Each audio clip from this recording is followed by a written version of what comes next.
Welcome student. અગાઉના લેક્ચરની અંદર આપણે સબ્જેક્ટ મેનેજમેન્ટ એકાઉન્ટમાં યુનિટ નંબર 4A અહેવાલ છે એ પૂરું કર્યું હતું, બરાબર. જેમાં લાસ્ટ આપણે MIS મેનેજમેન્ટ ઇન્ફોર્મેશન સિસ્ટમ વિશે છે અભ્યાસ કર્યો હતો. આજે આપણે સ્ટાર્ટ કરીએ છીએ એ છે યુનિટ નંબર 4B અને એ છે પડતર સંચાલન. યુનિટ નંબર 4B છે તમારું પડતર સંચાલન છે. સામાન્ય રીતે તમે લોકો કોસ્ટ અકાઉન્ટિંગ છે એ સેમ 6માં ભણો છો, બરાબર. એ એક રીતે પડતર હિસાબી પદ્ધતિ જેને કહેવાય છે, કોસ્ટ અકાઉન્ટન્સીને પડતર હિસાબી પદ્ધતિ પણ કહેવાય છે. તો પડતર સંચાલન શું છે અને એના હેતુઓ શું છે એ આજે આપણે જોઈશું. તો સામાન્ય રીતે પડતર સંચાલન છે એની શરૂઆત કેવી રીતે થઈ, તો કે ભાઈ જેમ જેમ આપણા દેશમાં વૈશ્વિકીકરણ છે અમલમાં આવતું ગયું એમ એમ પડતર સંચાલન છે એ અસ્તિત્વમાં આવે છે. સ્ટાર્ટ કરીએ પ્રસ્તાવનાથી. હવે આપણે અગાઉ જૂના યુગ કે જ્યાં અનોખી રીતે અલગ અલગ વસ્તુઓના વેચાણ સંબંધી વ્યાપારી સંમતિના પ્રસ્તાવ રજૂ કરવામાં આવતા હતા, તે યુગમાંથી વૈશ્વિકીકરણના નવા યુગ તરફ જઈ રહ્યા છીએ કે જે યુગમાં સંખ્યાબંધ અનેક વસ્તુઓની કક્ષા અને ઉપયોગ તથા રોજિંદી વપરાશની વસ્તુઓનો વપરાશ વધી રહ્યો છે અને તેને લીધે વસ્તુનું વિભિન્નીકરણ વધુને વધુ જટિલ બનતું જાય છે. તેથી નવા મિલેનિયમમાં પડતર ધંધાનું ભાવિ નક્કી કરશે અને પેઢીને બચાવનાર ઉગારનાર નિર્ણાયક પરિબળ બની રહેશે. પહેલાંના સમયમાં આપણે અલગ અલગ હિસાબો છે એ આપણે તૈયાર નહોતા કરતા, અલગ પડતરના હિસાબો તૈયાર નહોતા કરતા. પણ જેમ જેમ વૈશ્વિકરણનો નવો યુગ આવ્યો એમ તમે જે કાંઈ પણ તમારા ધંધામાં રોજિંદી વસ્તુઓની વપરાશ કરતા હો એની પાછળ તમે કેટલા રૂપિયાનો ખર્ચ કરો છો. પડતર એટલે એક પ્રકારે શું, ખર્ચ. એ જાણવું, વસ્તુ જે છે એ અલગ અલગ હોય છે, વિભિન્નીકરણ હોય છે વસ્તુમાં, એક વસ્તુ બીજી વસ્તુથી ઘણી બધી અલગ પડતી હોય છે. તો એ દરેક વસ્તુઓ માટે પડતર જે છે, પડતર એટલે શું, તો કે વસ્તુ બનાવવા પાછળનો ખર્ચ જે છે પડતર જેટલી થાય છે એ પેઢી માટે ખૂબ અગત્યનું પરિબળ કહેવાય છે. જ્યારે પડતર વિશે કામગીરી કે પ્રવૃત્તિના સંદર્ભમાં સ્પષ્ટતા કરીએ છીએ ત્યારે પડતર માત્ર ઉત્પાદન કે બજાર ક્રિયાથી જ પડતર છે એવું અર્થઘટન નથી. એટલે જો આપણે સામાન્ય રીતે પડતરની જે વ્યાખ્યા છે એ આપણે જો કરતા હોઈએ પહેલાંના સમયમાં કે ઉત્પાદન કે બજાર ક્રિયા દરમિયાન આપણને જેટલા વસ્તુ પાછળ આપણે જેટલા પ્રકારનો ખર્ચ કરીએ એ આપણી પડતર કહેવાય, તો એ પડતરની વ્યાખ્યા નથી, બરાબર. તો એ અર્થઘટન છે શું છે, ખોટું છે. પરંતુ તે પેઢીની સમગ્ર પ્રવૃત્તિઓનો વિસ્તાર છે.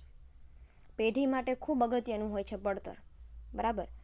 અહીં પડતર વધુ આવે કે ઓછી આવે છે કે તેના વધુ કે ઓછા ઉદ્ભવવાની કે સ્ટેશનરી ખરીદવી કે મશીનરી સ્થાપિત કરવી અથવા ભંડોળની પ્રાપ્તિ કરવી કે વેચાણ પછીની સેવાઓ પૂરી પાડવી એ બાબત પણ નથી, પરંતુ આ પ્રવૃત્તિ એકંદરે કુલ પડતર વિશેની એક સંચાલકીય અભ્યાસ છે.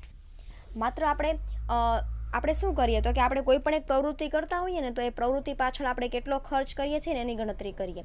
પડતર સંચાલન છે એ એક પ્રવૃત્તિ પાછળ થતા ખર્ચ વિશેની માહિતી નથી. તમારા ધંધામાં તમે વસ્તુનું ઉત્પાદન કરો ત્યારથી લઈને એ વસ્તુ ગ્રાહકો સુધી પહોંચાડો ત્યાં સુધીના દરેક ખર્ચાઓ જે છે એ પડતર સંચાલનમાં આવે છે. એટલે શું કહે છે કે અહીં પડતર છે ઓછી આવે કે વધુ આવે એ તો અગત્યનું છે જ તે, પણ પડતર ક્યાંથી શરૂ થાય તો કે આપણે જે કાંઈ પણ નાની નાની સ્ટેશનરી લાવતા હોઈએ ઉત્પાદનમાં, જે કાંઈ પણ ઉત્પાદન માટે નહીં પણ બીજા અન્ય કામ માટે પણ આપણે સ્ટેશનરી લાવતા હોઈએ, મશીનરી લાવતા હોઈએ, વસ્તુ વેચાણ કરવા માટે, વસ્તુ વેચાણ કર્યા પછીની સેવાઓ ગ્રાહકોને પૂરી પાડવા માટે બધા જ ખર્ચાઓ છે એનું સંચાલકીય અભ્યાસ છે એ પડતર સંચાલન છે. વસ્તુને ઉત્પાદન કરવાની શરૂ કરીએ ત્યારથી લઈને ગ્રાહકો સુધી આપણે વસ્તુ પહોંચાડીએ ત્યાં સુધી જેટલા પ્રકારનો આપણે ખર્ચ કરતા હોઈએ કોઈ પણ વસ્તુ પાછળ એ વસ્તુ માટેનો સંચાલકીય અભ્યાસ છે એ પડતર છે. આપણે હવે જોઈએ અર્થ. શું કહે છે અર્થ એટલે કે વ્યાખ્યા. પડતર સંચાલન એટલે કે સમગ્ર વ્યવસ્થાતંત્રીય કામગીરીને અનુરૂપ પડતરની જુદી જુદી કક્ષાએ પડતર હકીકતોની મેળવણી, માપન, વિશ્લેષણ કામગીરી વગેરે પડતર સમસ્યા ઉકેલ કાર્યક્રમ અને ગ્રાહક સંતોષ જાળવવા વધારવા માટે કરવામાં આવતી સમયાંતર મુજબની સતત ગુણવત્તા મૂલ્ય સુધારણા કામગીરી. શું કહે છે? પડતર સંચાલન શું છે? વ્યવસ્થા તંત્રની કામગીરી શરૂ કરીએ ત્યારથી દરેક જગ્યાએ જે કાંઈ પણ જુદી જુદી પડતર આવતી હોય તે પડતરને મેળવણી, એટલે કે પડતર કેવી રીતે આવી છે એ શોધવું, એનું માપ કાઢવું, એનું વિશ્લેષણ એટલે કે એનું તપાસ કરવી, એને સરખામણી કરવી, એનું વિશ્લેષણ કરવું.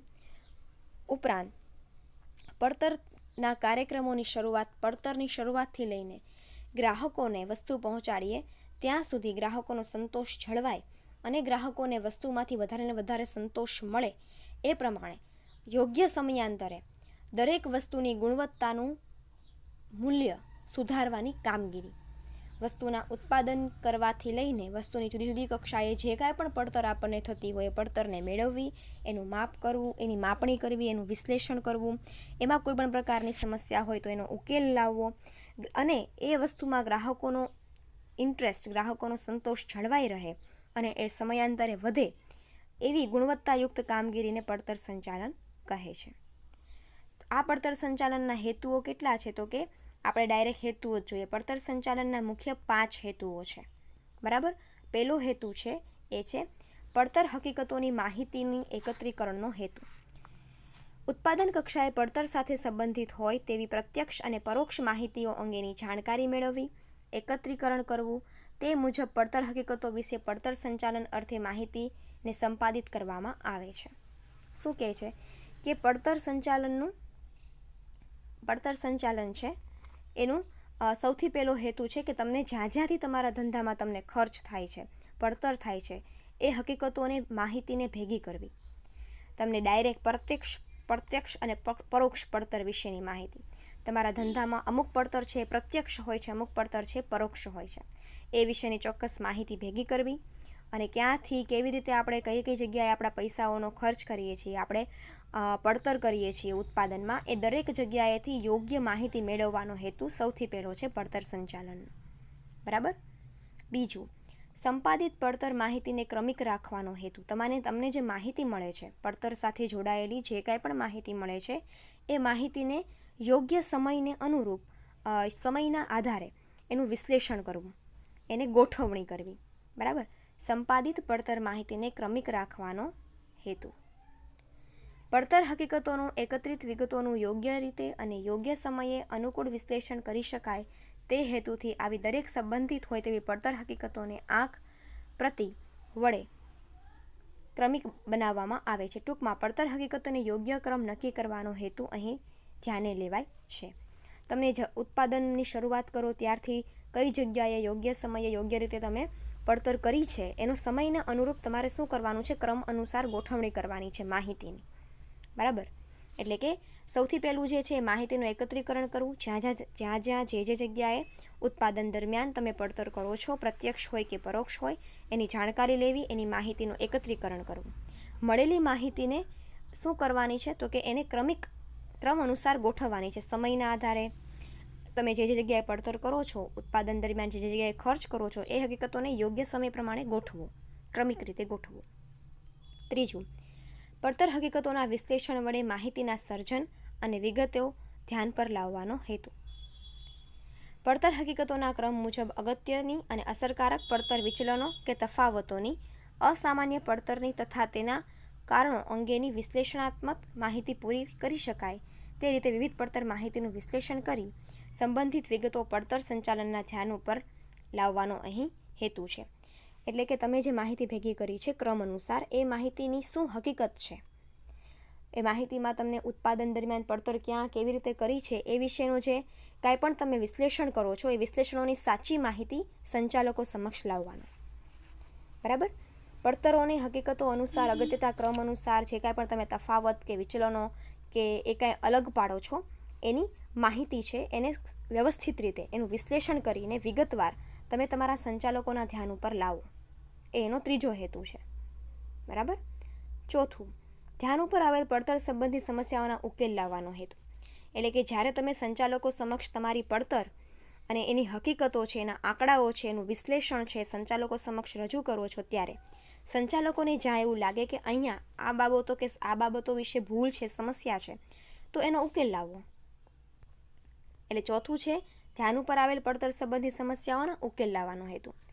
પડતર સંચાલન માટે પાયારૂપ અથવા તો ઉદ્દેશલક્ષી જો કોઈ બાબત હોય તો એ છે પડતર વિગતો, આંકડાઓ અને વિશ્લેષણાત્મક માહિતી રજૂ કરતી બાબતો અને તે મુજબ હકીકતોને ધ્યાનમાં લઈ વિવિધ પડતર સમસ્યાઓ અને વિચલનોના અંકુશ માટેના દરેક પરિબળો ઉપર વિચાર કરીને મૂળભૂત પડતર સમસ્યાઓનો ઉકેલ મેળવવાનો વિવિધ હેતુઓ રહેલ છે. બરાબર. શું કહે છે કે તમે જે કાંઈ પણ આંકડાકીય માહિતી ભેગી કરો છો પડતરની, તમે જે કાંઈ પણ વિશ્લેષણ કરો છો, વિગતો છે, એને હકીકતો અનુસાર સંચાલકોના ધ્યાનમાં લાવો. સંચાલકોને જ્યાં એવું લાગશે કે અહીંયા આ વિગતો છે, એની સમસ્યા છે, ભૂલ છે અને અહીંયા પડતર ઉપર અંકુશ લાવવાની જરૂર છે, એ ઉપર એ શું કરે છે, હવે કામ કરે છે, એને ઉકેલ લાવવાનું કામ કરશે. અને 5મું, મૂલ્ય સુધારણાનો હેતુ. પડતર સંબંધી વિવિધ સમસ્યાઓના ઉકેલ વડે અને પડતર અંકુશ તથા પડતર સુધારણા કાર્યક્રમ વડે પડતર સંચાલનના વિવિધ પ્રકારની કામગીરી નીચામાં નીચી કે લઘુત્તમ પડતરે નિપજાવીને સમાન અથવા તો ઉત્તમ પરિણામોની સિદ્ધિ માટેના વિવિધ માર્ગદર્શનો થકી મૂલ્ય સુધારણા કરવામાં આવે છે. એટલે કે તમને જે કાંઈ પણ વિચલનો મળ્યા હોય, જે કાંઈ પણ ભૂલો મળી હોય ચોથા સ્ટેપમાં, બરાબર, અહીંયા ઉકેલો સમસ્યાઓ હોય એનો ઉકેલ કરવો, એની સુધારણો કરવો, એનામાં સુધારો લાવવો, એ પ્રક્રિયા છે. એ પાંચમો હેતુ છે કે તમે નાનામાં નાની કામગીરી કરતા હો તો એ કામગીરીને પણ સારામાં સારી રીતે તમે ઉત્તમ પરિણામ લાવી શકો એ રીતે સમસ્યાઓનો ઉકેલ લાવો, એનું માર્ગદર્શન લાવો, એનું એક ચોક્કસ સોલ્યુશન લાવવાનું કામ મૂલ્ય સુધારણાનો હેતુ છે. આમ પડતર સંચાલનના ઉપરોક્ત હેતુઓ પ્રાથમિક લક્ષ્ય લઘુત્તમ પડતરની સ્થિતિનું નિર્માણ થાય તેવા પ્રયાસો સંબંધી છે. એટલે કે બને ત્યાં સુધી તમારી પડતર છે એ બને એટલી ઓછામાં ઓછી આવે એ હેતુ છે એ પડતર સંચાલનનો હોય છે. લઘુત્તમ પડતર આવે, ઓછામાં ઓછી પડતર આવે એવો હેતુ હોય છે. અને તે રીતે અંતિમ લક્ષ્ય પડતર નિપજ મૂલ્ય સુધારણાની કામગીરી કરવામાં અંગે રહેલ છે. અને લાસ્ટ શું છે તો કે ભાઈ એટલા માટે જ પડતર સુધારણા એટલે શું, તમે તમારી પડતર છે એને બને એટલી ઘટાડો કરો, એમાં વધુમાં વધુ ઓછી આવે એ માહિતી છે એ ખાસ પડતર સંચાલનનો હેતુ છે. તો આજે આપણે જોયું છે યુનિટ નંબર 4B પડતર સંચાલન, તેની વ્યાખ્યા અને તેના હેતુઓ. નેક્સ્ટ લેક્ચરમાં એના પછીનો જે ટોપિક છે જે પડતર સંચાલનના 4 આધાર સ્તંભો જે નેક્સ્ટ લેક્ચરમાં જોઈશું. Thank you.